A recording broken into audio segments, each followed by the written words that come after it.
from creditwit.com, powered by Better Qualified.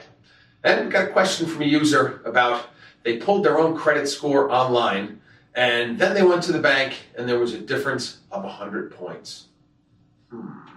Well, here's real quick what a consumer pulls online when they get their credit. If you go to some of the bigger names and you see the advertising, if you're pulling one of those scores, we kind of call them a FICO. Okay, FICO score compared to what? When you get a banking report, it's called FICO because they pay FICO to get the real score that they need for their banking product, right? There's a bunch of different ones. There's FICO 5, there's FICO 5.6, a lot of different versions, and they keep changing them. So you need to know between when you pull it yourself, it doesn't hurt your credit score, which is a good thing. It's a good beginning, let's call it a progress report, right? It'll give you the items that are on your credit report. Don't value the score. Value the score if the score changes, but don't really value that score until you get a real report pulled by a mortgage company or bank, somebody that's actually going to give you financing, okay? So we have a FICO versus a FICO.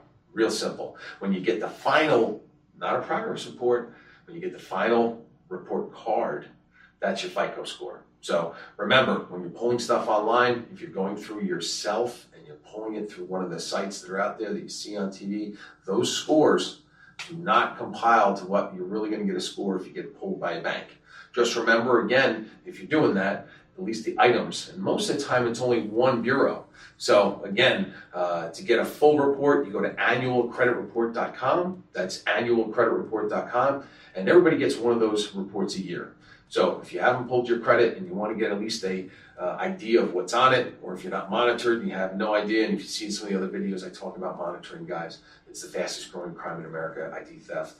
So unless you're monitored or you're some sort of protection of your identity, your identity, you're flying blind. But either way, FICO versus FICO score, hopefully that explanation did you a little justice. Remember, this is good just to kind of pay attention to it. Progress report, when you want to get that final report card like in school, that 4-row, you got to go to a bank. You got to go somewhere that's actually going to pull the real FICO score. Thanks again.